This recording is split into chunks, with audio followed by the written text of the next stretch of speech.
তুফান, বরবাদ ও তাণ্ডবের মতন একের পর এক হিট সিনেমা দিয়ে ঢালিউড তারকা শাকিব খান নিজেকে নিয়ে গেছেন অনন্য উচ্চতায়। সাম্প্রতিক এক বড় বাজেটের সিনেমার জন্য নতুন করে চুক্তিবদ্ধ হয়েছেন superstar Shakib Khan.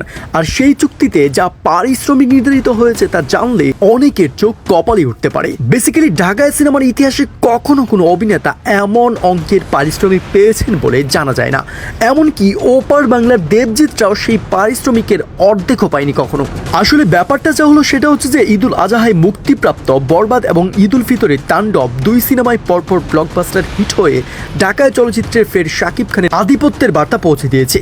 And I hope box অফিসের দাপটের পাশাপাশি শাকিব খানের প্রতি প্রযোজক পরিচালকদের নির্ভরতা বেড়েছে চোখে পড়ার মতো।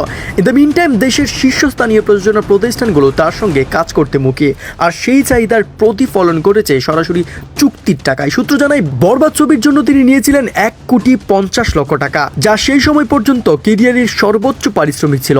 তবে সেই রেকর্ডকেও ভাঙতে বেশি সময় লাগেনি।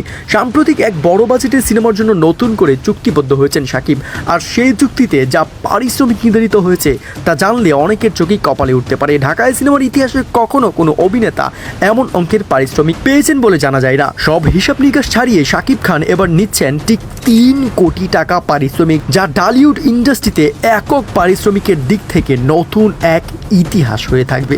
বিশ্লেষকদের মতে এটা শাকিব খানের কেরিয়ারের সর্বোচ্চ গৌরবময় মুহূর্ত। তার উপস্থিতি মানেই এখন প্রেক্ষাগৃহে হাউসফুল, সোশ্যাল মিডিয়ায় ভাইরাল ট্রেন্ড এবং আন্তর্জাতিক গণমাধ্যমে উল্লেখযোগ্য আলোচনা।